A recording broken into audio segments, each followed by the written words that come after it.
Olá, meus jovens investidores de todas as idades, sejam bem-vindos a mais um vídeo. Se você não é inscrito, se inscreve aí, compartilhe esse vídeo nas suas redes sociais e deixa abaixo no seu comentário se você é da época de ir para Bora Bora. Hoje, meus amigos, irei olhar com vocês as principais informações atualizadas da Oi e suas ações Oi BR3 e Oi BR4. Será, meus amigos, que a Oi irá falir novamente? O que vocês acham? Neste vídeo irei trazer todas as principais informações e informações concretas, informações verdadeiras e não alucinações e não delírios da minha cabeça. Por que você tem que ficar de olho nisso, meus amigos? Para quem acompanhar a Oi, é para ficar ligado, é para estar ligado em relação a isso. Mas para quem não acompanha, você que é um curioso, a empresa ela está em recuperação judicial há mais de 10 anos. É uma companhia que dá prejuízos em cima de prejuízos. Ela gera mais custos, ela tem mais custos do que ela gera de receita. Vendeu vários dos seus ativos e vai vender todos os seus ativos para conseguir honrar os seus compromissos com os credores. Por quê? Porque ela não gera caixa, ela não gera valor com suas atividades. Por isso, diante da impossibilidade de honrar os seus compromissos e de continuar sendo uma empresa que opera minimamente no lucro ou gerando resultados, a Justiça decidiu decretar a falência no mês de novembro de 2025 da Oi e de algumas de suas subsidiárias. No entanto, a Oi presta serviços relevantes para grandes grupos empresariais, incluindo os bancos. E esses bancos, como o Itaú e o Bradesco, eles entraram na justiça para reverter a falência da Oi, que foi decretada no primeiro grau. Então, uma juíza decretou a falência da Oi. Esses bancos, esses credores, foram no Tribunal de Justiça do Rio de Janeiro e reverteram a falência? Não, eles suspenderam a falência, enquanto os membros do Tribunal de Justiça, eles votariam se a empresa deve falir ou não.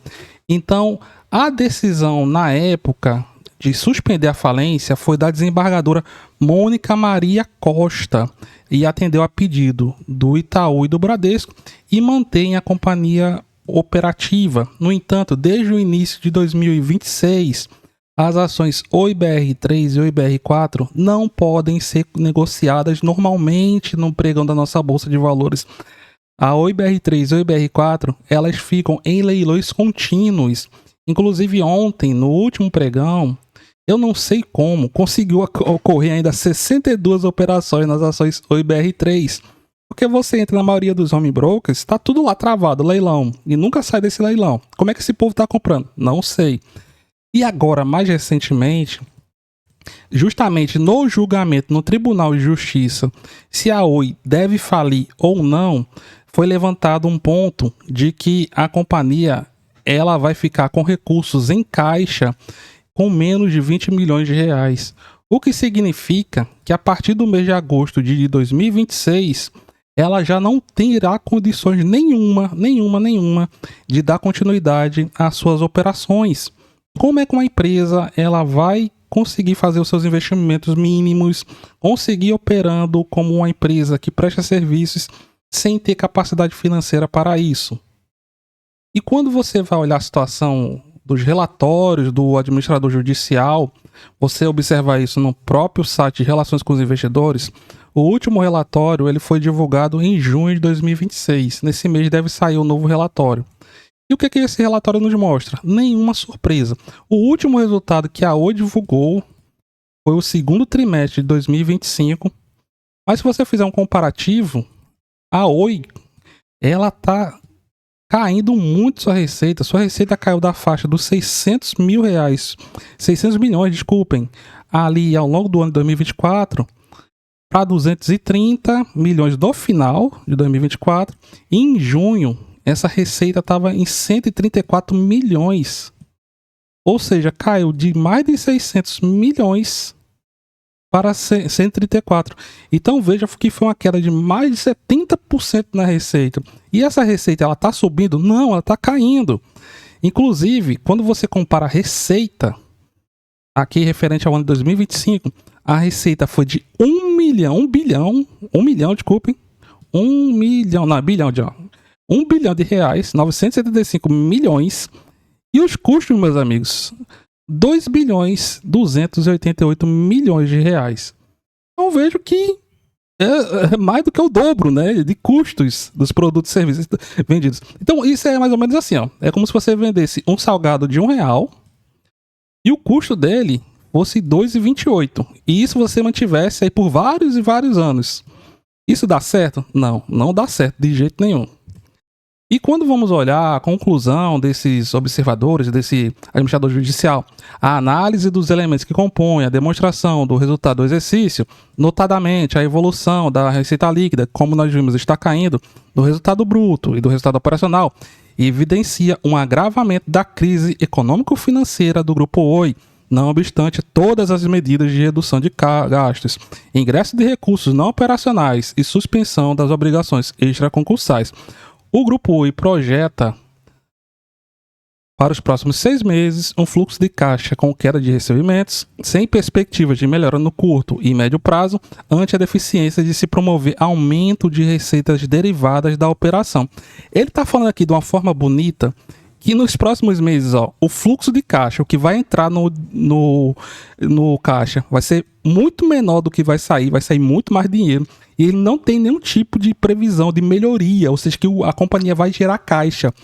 E com isso, demandará a manutenção da suspensão das obrigações extraconcursais, ou seja, a Oi vai continuar sem pagar os seus credores, enquanto perdurar a liquidação ordenada dos ativos, de forma a garantir ingresso de receita não operacional, que é justamente a receita que entra na empresa decorrente da venda dos seus ativos, sob pena de instantâneo colapso das operações e inviabilidade da continuidade na prestação dos serviços públicos. E isso é que você tem que observar. Como é que a empresa vai vai prestar esses serviços sem ter dinheiro em caixa?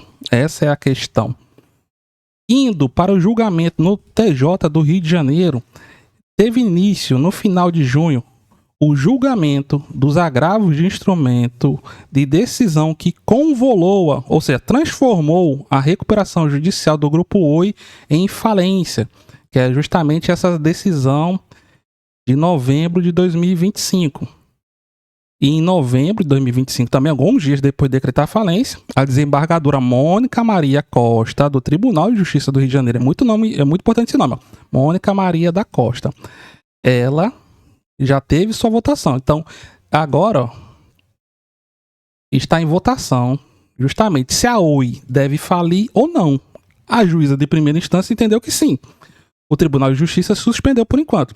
Então, a Mônica Maria Costa de Piero, ela é a relatora desse instrumento, agravo de instrumento, que é uma forma de recorrer. Quem foi que recorreu disso daqui? Deixa eu ver se tem um nome. É o Bradesco e o Itaú. Preposto. Isso mesmo, tem aqui, ó. Itaú e o Bradesco. Então, essa votação já começou.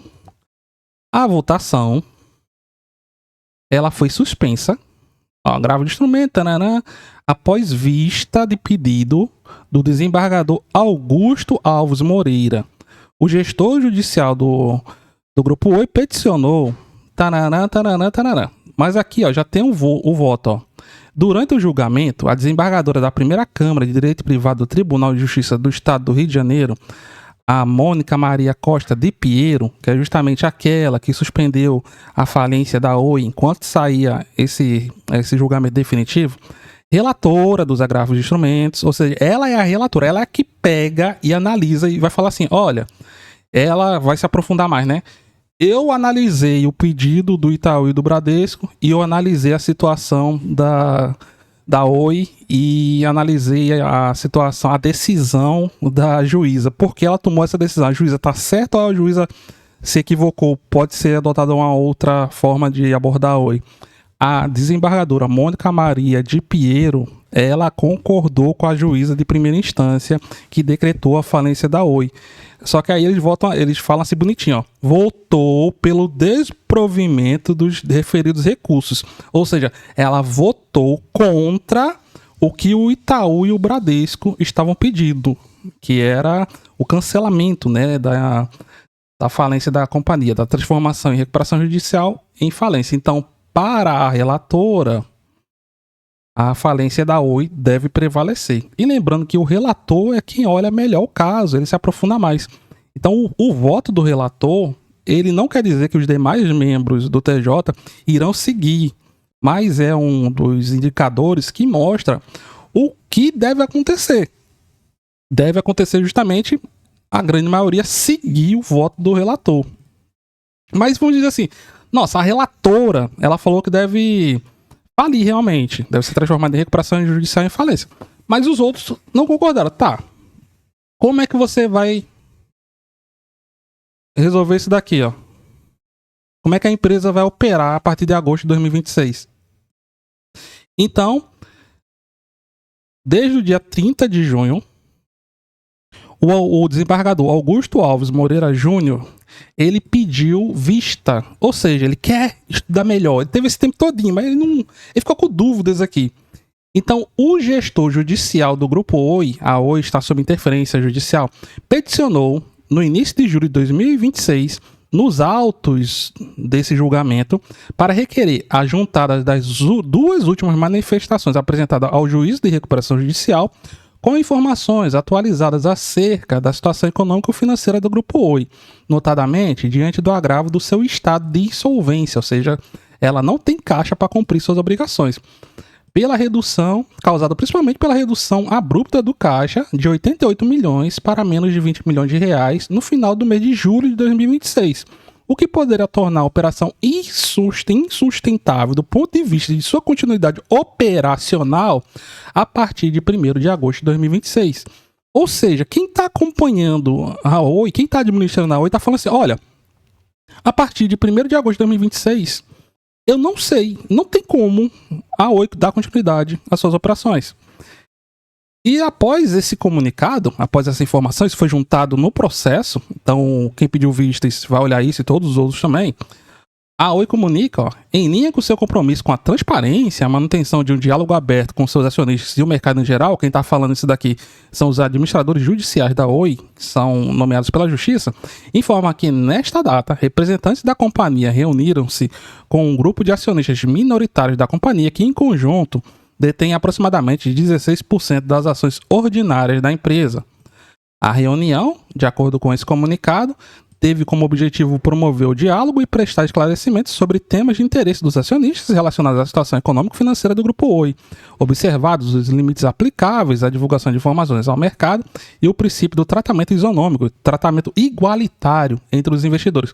Então não foi dito nada demais. Tudo que foi dito lá já foi divulgado. Você já vai encontrar nesse fato que fala justamente da insolvência da companhia a partir de 1º de agosto de 2026. Eles reforçaram o que foi dito. A Mônica Maria Costa de Piero, ela foi a favor de transformar a recuperação judicial da Oi em falência.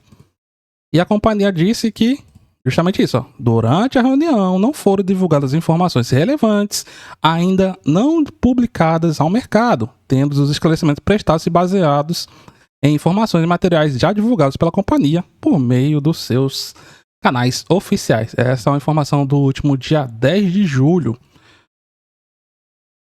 E você, meu amigo, o que você aguarda aí da Oi? Já foi pra Bora Bora? Deixa abaixo no seu comentário.